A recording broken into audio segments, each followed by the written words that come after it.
The big elephant that no leader has addressed, joblessness. Research by the United Nations Development Programme revealed that nearly 4 in every 10 Kenyans is unemployed, the worst statistics in the region. The capital is said to be among the worst performing counties with youth unemployment, and experts say it's no wonder that crime is on the rise in the city.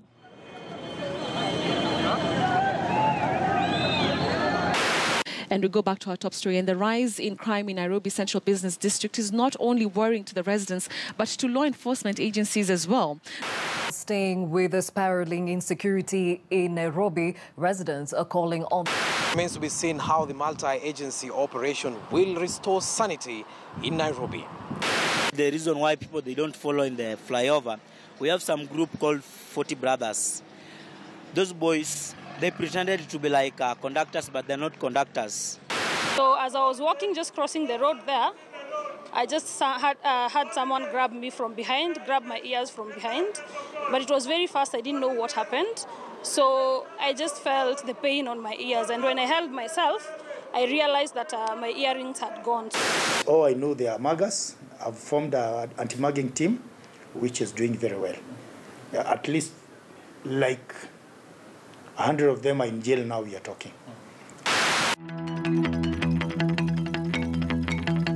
Residents and businesses have raised the red flag over a rise in mugging cases, especially in the CBD.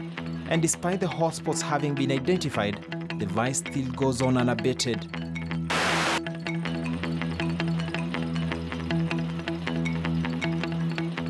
Tukiwa katikati ya mji wa Nairobi, hatuko salama. Lazima tutembee kama umeficha kibeti ama simu, because anytime mtu anakuja na anachukua vitu zako na wanatoroka wanaenda nazo. So Nairobi hakuko safe kabisa. The involvement of a private organization, the Sonko Rescue Team, has sparked jitters within some quarters. Friend Sonko talks about the Sonko Rescue Team. I think one of the future problems we're going to have this country, one of the problems we're going to have is the reemergence of criminal gangs. It is not Sonko's mandate to control the mugging in town. Remember, the police is not devolved. Yeah? So it's the county commander and the IG who is supposed to be responsible by that. We can just supplement the way we are supplementing the county government. Claims of the group manhandling residents have been reported. The group, founded and funded by the governor, has defended their cause. It's our boys who are spies down the line for the police. Our boys actually used to spy for the police. Look, and they are this place, and that's why we managed to control it. Questions have been asked on who exactly pays the over 10,000 youths branded as volunteers working for the Sonko Rescue Team, a group that Mike Mbuvi Sonko formed even before being elected Nairobi Senator in 2013 to help residents, especially during emergencies. Before then, we were there. So how are we using county funds right now? We've been giving people water. We've been taking people to the hospital. Why are we using county funds? What do we need county funds for? We don't need even this one. No one is paying. No county funds. We are not using anything from the county. Wastage and corruption at public service appears to be giving the governor sleepless nights. Recently, he set up a 10-member committee to audit pending bills owed to creditors, the bills totaling to a whopping 50 billion shillings. Na wale watu tunaona kama ni waaminifu, kumbe ndio wanaturudisha nyuma. Na sisi wananchi huku chini tunazidi kulipa tax. Kwa hivyo ndio hata nafikiria hata City Hall kuna watu kama hao ndio unaona hata governor anashindwa kusiba hizi mashimo ziko around Tomboya River Road. Kwa hivyo ningetaka aangalie hapo sana kama governor. Mambo ya wizi ya pesa aangalie sana. Na asiwe na huruma na mtu yoyote. Akipata mtu ametapeli afukuse kazi mara moja. Ndio na sisi kama watu wa Nairobi tufikiwe na ile service kama vile president anasema. I'm very happy with what Governor Sonko has done, because he has to audit those people. Because some of them were actually providing services which were never there. But this is a cartel. And if you remember, I came in very forceful during my time. Unfortunately, I don't know if people know that, but I ended up in a hospital. That really taught me a lesson. We need to go back to the procurement cycle and understand, let's say you've done a road. What's the assurance that you've completed the road? Normally they'll give you a certificate of completion. which means that you should be paid if you have that certificate of completion. But if you're getting this certificate of completion and the road has not been well done, it means there is an integrity issue there. And the county is paying you for work that either you've not done completely well or you've just not done at all. But what does it take to make Nairobi a model city? Joe Akech is a former mayor of Nairobi. He leads a UN Habitat-affiliated program, Safer Cities Initiative. This essentially putting him at the heart of the city yet again. Although he served in the old constitutional dispensation, he acknowledges the similarities of the current challenges, the ones he dealt with. We were reporting directly to the minister himself. And of course, the minister had the final authority. So if you're not in good books with the minister, then whatever the resolution you had, definitely you would have a lot of problem to have them implemented. But I must say, with the coming in of the devolution, definitely it is a plus for all the counties. And taking into account now they're getting the resources directly from the national government, in addition to the tax and other revenue that they collect on the ground, like the licensing and so forth, the rates. During our time, it was different because we were not depending upon the national government. We were depending upon the taxpayers in Nairobi. Nairobi contributes about 60% of the country's GDP, making it an important economic hub not just to Kenya, but to the East African region. Digitizing public service operations, some experts say, could just be one way to hoist the city's economic standing. I'd like to see a more digital Nairobi. You know, M-Pesa is considered a game changer, not just in Kenya, in the world. People like the Facebook founder came all the way to come and understand how digital currency happens. We've seen Uber, we've seen little cabs coming up. The private sector has so much innovation. I'd like to see that being applied in the public sector. We have things like blockchain.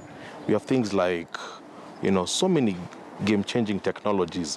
Why can't we apply them to make our lives easier in healthcare, in insurance, in security? These cameras that we have in Nairobi all over the city, but anytime a crime happens, we just never see the footage. Why is there a backlog? So for me, I'd like Nairobi to be the digital hub.